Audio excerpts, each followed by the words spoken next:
Condition में आप देख सकते हो 1 + 2 अल्फा, यानी यहाँ पे वैल्यू अगर अल्फा की वैल्यू 1 आ गई है तो सीधे आई की वैल्यू आपकी कितनी निकल के आएगी, 3 आ जाएगी।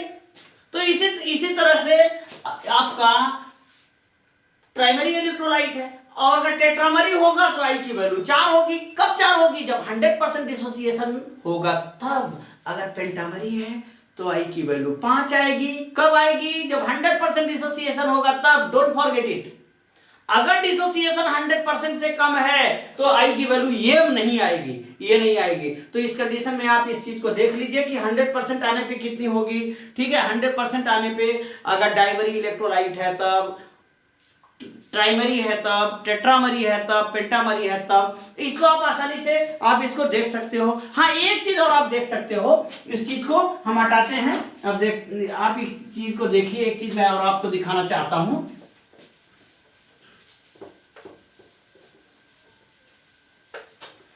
क्या चीज, आप एक चीज पढ़े हो, सॉरी,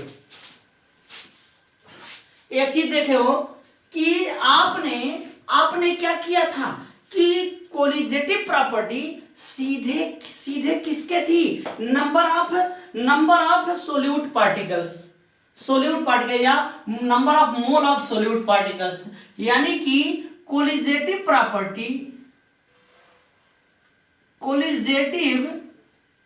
प्रॉपर्टी जो थी, प्रॉपर्टीज, ये सोल्यूट पार्टिकल्स, जब सोल्यूट पार्टिकल्स अगर बढ़ेंगे तो कोलिजेटिव प्रॉपर्टी आपकी बढ़ती है। ये तो आपको पूरी तरह से विश्वास हो गया कि कोलिजेटिव प्रॉपर्टी कब बढ़ेगी, जब इसके नंबर ऑफ पार्टिकल्स यानी बढ़ेंगे। कब, अगर नंबर ऑफ पार्टिकल्स बढ़ते हैं, ऐसे कह दीजिए कि नंबर ऑफ सोल्यूट पार्टिकल्स अगर बढ़ते हैं तो कोलिजेटिव प्रॉपर्टी बढ़ती है। कोलिजेटिव प्रॉपर्टी सीधी सी बात है, बढ़ती है। सोल्यूट पार्टिकल्स जितना ही ज्यादा बढ़ेगा कोलिजेटिव प्रॉपर्टी उतनी ही ज्यादा बढ़ेगी, उतनी ही ज्यादा उसी रेशियो में बढ़ेगी। ठीक, और एक चीज देखो, अगर कोलिजेटिव प्रॉपर्टी बढ़ती है तो कोलिजेटिव प्रॉपर्टी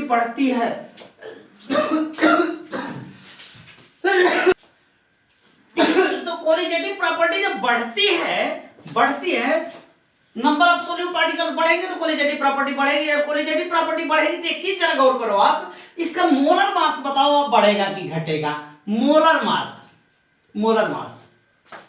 घबराने की जरूरत नहीं, घबराओ नहीं, आसानी से आप देख सकते हो। आप, मैं दिखा दूं यहां आपको कि अगर कोलिजेटिव सोल्यूट पार्टिकल्स बढ़ रहे हैं तो कोलिजेटिव प्रॉपर्टी बढ़ रही है, कोलिजेटिव प्रॉपर्टी।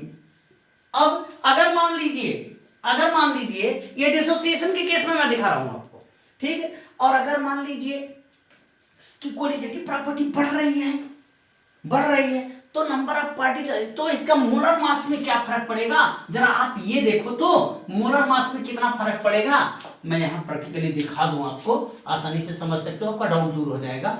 ये NaCl था, NaCl, ये डिसोसिएट हुआ, सोडियम आयन बनाया प्लस क्लोराइड आयन बनाया, सोडियम आयन बनाया प्लस क्लोराइड आयन बनाया। अब खुद का दिमाग लगाओ, सोडियम क्लोराइड का मोलर मास कितना होगा, जोड़ोगे 50, आओ जोड़ोगे तो कितना आएगा 58.5, आप जोड़ लेना, हमको तो याद है 58.5। ठीक है, अब यहाँ देखो इसका सोडियम आयन का मोलर मास कितना हुआ, अरे कहो ना सर 23 होगा। ठीक है, और क्लोरीन का कितना होगा 35.5, कितना आया। अब जरा दिमाग लगाओ तो यहाँ एक पार्टिकल्स का मोलर मास कितना था 58.5। अब यहाँ एक पार्टिकल्स का मोलर मास इससे कम हो गया कि नहीं, कम हो गया, जाहिर सी बात है कम हुआ। तो यानी आप ऐसे कह सकते हो कि अगर कोलिजेटिव प्रॉपर्टी बढ़ती है, कोलिजेटिव प्रॉपर्टी कब बढ़ेगी, जब नंबर ऑफ पार्टिकल्स बढ़ेंगे आफ्टर डिसोसिएशन। तो जब कोलिजेटिव प्रॉपर्टी तब बढ़े जब नंबर ऑफ सोल्यूट पार्टिकल्स बढ़ेंगे तो कोलिजेटिव प्रॉपर्टी बढ़ेगी। अब खुद का दिमाग लगाओ, अब मोलर मास क्या हो रहा है, मोलर मास घट रहा है, यानी कि आप सीधे आपको एक रिलेशन मिल गया। आपको क्या रिलेशन मिला आपको, colligative properties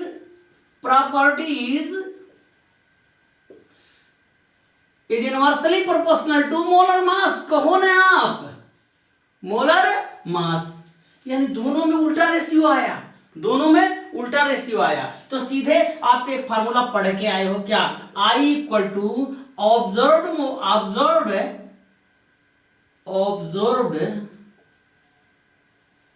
कोलिजेटिव property upon theoretical colligative property,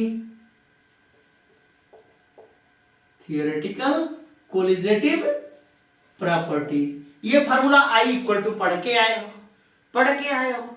तो जब आपको एक चीज पता चल गया, क्या पता चला कि अगर कोलिजेटिव प्रॉपर्टी और मोलर मास दोनों में इसका रेशियो उल्टा है। तो जब उल्टा है तो यहाँ पे I को अगर मोलर मास के रेस्पेक्ट में आपको दिखाना है, मोलर मास के रेस्पेक्ट में, ध्यान देना इस चीज को, ध्यान हटाइएगा तो आप बहुत कुछ छोड़ चुके होंगे। I इक्वल टू, ये तो आप पढ़ चुके हो, observed colligative property upon theoretical colligative property. और आपको एक चीज मैं आपको यहां दिखाया कि कोलिजेटिव प्रॉपर्टी और मोलर मास में उल्टा रेशियो होता है। कोलिजेटिव प्रॉपर्टी बढ़ती है तो मोलर मास घटता है। तो अगर इसको कोलिजेटिव प्रॉपर्टी, अगर I की वैल्यू को अगर आपको मोलर मास के रेस्पेक्ट में देखना है तो ये वैल्यू क्या हो जाएगी, जस्ट उल्टी हो जाएगी, इसकी जस्ट उल्टी हो जाएगी। यानी क्या आएगा कहो ना, theoretical molar mass upon observed molar mass. क्या कहोगे, मोलर मास। यानी ये रेशियो आपको निकल के आएगा। जब मोलर मास के लिए इस पे क्वेश्चन आ जाते हैं तो ये चीज आपको काम देगा। तो मोलर मास के रेस्पेक्ट में अगर I को दिखाना है तो इसके जस्ट अपोजिट आप लिखिएगा। ये फार्मूला नोट कर लीजिए, बहुत काम का फार्मूला है, नोट कर लीजिए, ठीक। तो इस तरह से आप आसानी से निकाल सकते हो कोलिजेटिव प्रॉपर्टी। अगर I की वैल्यू आपको वन फैक्टर की वैल्यू आपको निकालना हो किसके रेस्पेक्ट में, मोलर मास के रेस्पेक्ट में, तो उस फार्मूले से आप आसानी से कैलकुलेट कर सकते हो। अब आपको मैं एक छोटा सा यहाँ पे चार्ट के रूप में दिखा देना चाह रहा हूं आपको। कैसे दिखाऊं, आपको क्या क्या दिखाना। सपोज कर लीजिए कि टाइप ऑफ सॉल्यूशन है, इसमें सॉल्यूशन का टाइप है, इसमें टाइप ऑफ सॉल्यूशन है, ठीक है। किस टाइप का सॉल्यूशन आपने लिया है, एग्जांपल देख लीजिए कि सॉल्यूशन कौन सा सॉल्यूशन आपने लिया है। यहाँ पे आयनाइजेशन हो रहा है या डिसोसिएशन या एसोसिएशन हो रहा है, आयोनाइजेशन हो रहा है, ठीक है। आयोनाइजेशन या डिसोसिएशन या एसोसिएशन कुछ भी हो रहा है, ठीक है। तो इस कंडीशन में नंबर ऑफ पार्टिकल्स कितने होंगे सॉल्यूशन में, या ऐसे कह सकते हो कि number of particles present in solution में है, प्रेजेंट इन सॉल्यूशन हो गया। अब इसमें आप इस चीज को दिखा सकते हो कि क्या कि आपका वेन टाइप फैक्टर कितना आ रहा है, I की वैल्यू कितनी आ रही है। तो इस तरह से आप इसको बता सकते हो। सपोज कर लीजिए कि अगर आपका सॉल्यूशन, टाइप ऑफ सॉल्यूशन क्या है, नॉन इलेक्ट्रोलाइट है। क्या है, नॉन इलेक्ट्रोलाइट। तो नॉन इलेक्ट्रोलाइट अगर है, नॉन इलेक्ट्रोलाइट का मतलब क्या आप कह सकते हो, C6H12O6 ग्लूकोज हो सकता है, यूरिया हो सकता है, यूरिया लिख लीजिए, फार्मूला लिख लीजिए, यूरिया हो सकता है, यानी NH2CO NH2। चलिए ये भी, तो इस टाइप का सॉल्यूशन आपने लिया, इस टाइप का सॉल्यूशन, ये तो ये आयनाइज नहीं होगा। और जब आयनाइज नहीं होगा तो नंबर ऑफ सोल्यूट पार्टिकल जितना इधर लिए थे उतना ही इधर लिए, तो एक आएगा, ठीक। तो इसके लिए वेन टाइप फैक्टर कितना आएगा, इसकी भी वैल्यू एक आएगी, अब आपने क्या लिया, इलेक्ट्रोलाइट लिया। लेकिन कैसा आपने इलेक्ट्रोलाइट लिया, बाइनरी लिया। क्या लिया, बाइनरी इलेक्ट्रोलाइट लिया। बाइनरी इलेक्ट्रोलाइट का मतलब क्या, क्यों बोलो, हाँ बहुत सही, NaCl, KCl, ये सब बाइनरी इलेक्ट्रोलाइट है। KCl तो अगर ये आप लेते हो तो ये सॉल्यूशन में आयनाइज कैसे होगा?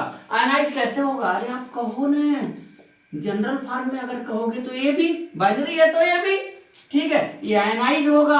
आयनाइज होकर के ये क्या देगा? ए प्लस आयन और बी माइनस, यही तो हुआ। तो नंबर ऑफ सोल्यूट पार्टिकल्स कितने होंगे इसमें? दो, sorry, number of particles after dissociation कितने होंगे? 2 होंगे। अरे बाबा एक डिसोसिएशन के बाद 2 पार्टिकल्स हुए, ठीक है। तो इस कंडीशन में आई की वैल्यू आपकी वेंठा फैक्टर कितना होगा? अरे अभी तो आप निकाल के आए हो, कितना आया था? 1 प्लस कितना आया था? 1 प्लस अल्फा, 1 प्लस अल्फा ही तो आया था, अल्फा। तो इस कंडीशन में यानी आई की वैल्यू आपकी कितनी निकल के आई? 1 प्लस अल्फा। अब अल्फा की वैल्यू अगर 100% होगा अल्फा, यानी डिग्री ऑफ डिसोसिएशन अगर 100% तो ये वैल्यू 2 आई। अगर 100% से कम है तो उसी के रेस्पेक्ट में अल्फा की वैल्यू आप पुट करते जाओगे आसानी से, ठीक है। और अगर ट्राइमरी है, बाइनरी की जगह पे अगर ट्राइमरी अगर इलेक्ट्रोलाइट है, तो ट्राइमरी इलेक्ट्रोलाइट को आप ट्राइमरी दिखा दो। ट्राइमरी क्या दिक्कत है? अरे अभी तो आप देख के आए हो क्या? MgCl2, क्यों भाई ट्राइमरी नहीं है? बिल्कुल ट्राइमरी है, ठीक है। CaCl2 ये सब ट्राइमरी है, ठीक। तो ट्राइमरी के लिए ये किस तरह से आयनाइज होगा? जनरल फॉर्म में आप कैसे लिख सकते हो? AB2 ये लिख सकते हो, या फिर ऐसे भी लिख सकते हो। डोंट, हाँ समझ रहे हैं कि आप सोच रहे होगे कि क्यों सर इसी तरह से क्यों लिख सकते हैं, क्या ये इस तरह से मैं नहीं लिख सकता हूं? तो बिल्कुल सही आपने सोचा, ऐसे भी लिख सकते हैं, वो भी तो ट्राइमरी ही कहलाएगा। तो ये जब आयनाइज होगा तो आयनाइज होकर के क्या देगा? ये क्या देगा? आयनाइज होगा तो A+, बोलो भाई, और क्या B-, लेकिन 2, ठीक है, तो यहां प्लस कहो, ठीक। तो इस तरह से आयनाइज होगा।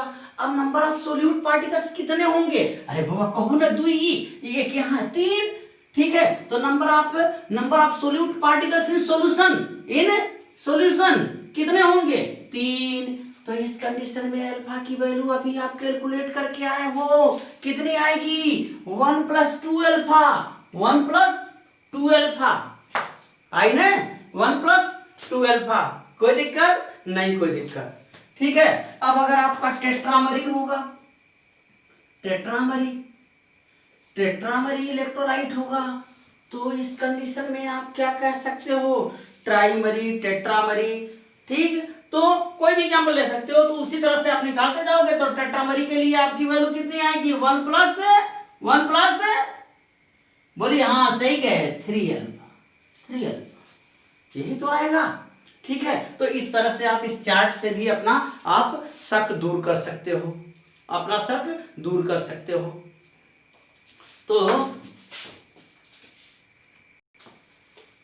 तो इस तरह से आप बाइनरी, ट्राइमरी, टेट्रामरी, पेंटामरी किसी तरह के से आई की वैल्यू आप निकाल सकते हो। अगर आप इसको जनरलाइज फॉर्म में लिखो तो जनरलाइज फॉर्म में लिखने का तरीका मैं आपको बता दे रहा हूं। जनरलाइज फॉर्म में भी आप अल्फा की वैल्यू भी निकाल सकते हो, कोई दिक्कत नहीं है, आसानी से। कैसे? मोस्टली तो आपके क्वेश्चंस में अल्फा की वैल्यू दिया रहता है, उन्होंने वो क्वेश्चन वाले जनरल फॉर्म में अल्फा की वैल्यू दे रखे होते हैं। लेकिन अगर अल्फा की वैल्यू नहीं दिया है, आई की वैल्यू दे रखा है, आई की वैल्यू, तब आपके लिए थोड़ा सा परेशानी होगी। लेकिन परेशानी की कोई बात नहीं है, जरा सा भी डरने की जरूरत नहीं। क्यों? क्योंकि हम आपके साथ हैं। तो इसका इस तरह से आप निकाल सकते हो। सपोज कर लो कि आपका इलेक्ट्रोलाइट था ए। अब ए इलेक्ट्रोलाइट का आपने कितना लिया था? n मोल लिया था। कितना लिया था? n मोल। अब n मोल से यह डिसोसिएट हुआ, डिसोसिएट होकर के यह ए आयन बनाया, ए आयन। अब ये आयन या डिसोसिएट होकर के ए में डिसोसिएट हुआ, लेकिन यह डिसोसिएट होकर कितना बनाया? ए का मान लीजिए ए का n बनाया,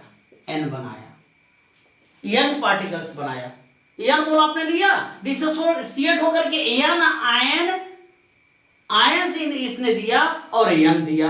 तो इस केस में आप सीधे कह सकते हो, अरे बाबा अगर बाइनरी रहेगा तो 2 ही देगा, प्राइमरी है तो 3। आप तो जान सकते हो, इस चीज को पढ़ के आए हो, अभी तुरंत पढ़ के आए हो, कोई दिक्कत नहीं, अभी तो ज्यादा समय नहीं बीता है, ठीक। तो तुरंत पढ़े हो आप। तो इस कंडीशन में आप सीधे कह सकते हो कि इक्विलिब्रियम पे, मैं डायरेक्ट इक्विलिब्रियम लिख रहा हूं, इक्विलिब्रियम पे ये बचा हुआ कितना हुआ का 1 माइनस अल्फा, और ये कितना हुआ, जब 1 से अल्फा निकलता था तो एन आपने लिया था, तो कहो ना एन अल्फा निकलेगा, निकलेगा कि नहीं? अरे भाई एक आपने 1 लिया तो 1 से अल्फा निकला, तो आपने कितना लिया, n लिया, तो n से कितना नहीं निकला, n अल्फा निकला, n अल्फा। यानी इस कंडीशन में आप सीधे कह सकते हो यहाँ पे i इक्वल टू कितना हो जाएगा, i इक्वल टू, बहुत आसान है सर, इसमें पूछना क्या है, कितना होगा, अरे इस सॉल्यूशन में जितना मौजूद है ये जितना मौजूद है, यानी आप कहोगे 1 minus alpha, 1 minus alpha plus ये वैल्यू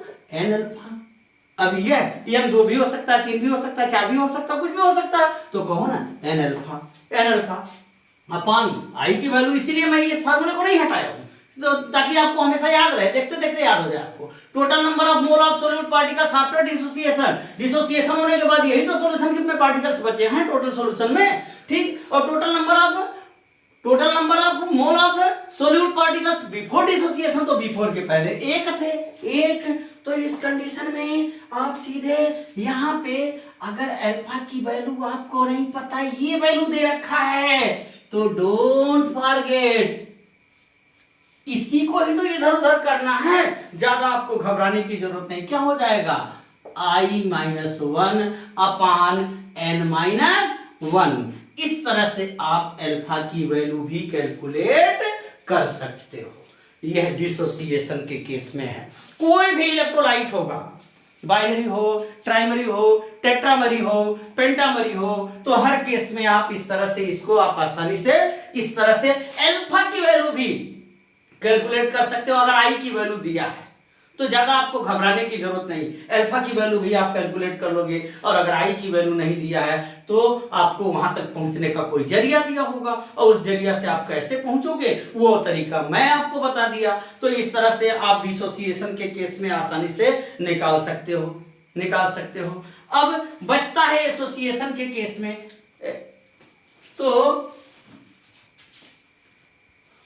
तो ये तो हो गया डिसोसिएशन के केस में। अब एसोसिएशन के केस में भी आप देख सकते हो कैसे, मैं दिखा रहा हूं आपको, बहुत आसानी से समझ सकते हो इस चीज को कैसे।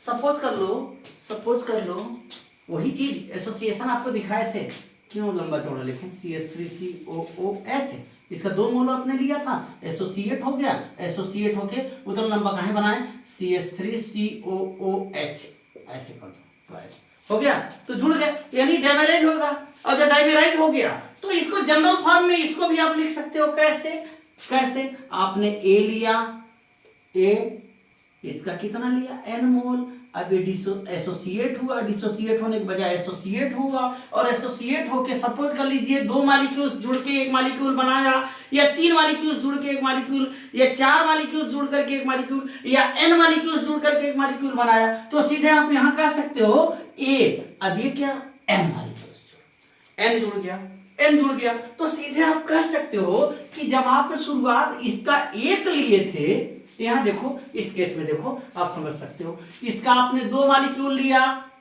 यहां क्या बन गया, 1 मॉलिक्यूल, 2 मोल लिया तो 1 मोल बना, 2 मोल आपने लिया तो 1 मोल बना। और जब 1 मोल आप लेंगे तो यह कितना बनेगा, 1/2 बनेगा कि नहीं बनेगा, सीधी सी बात है।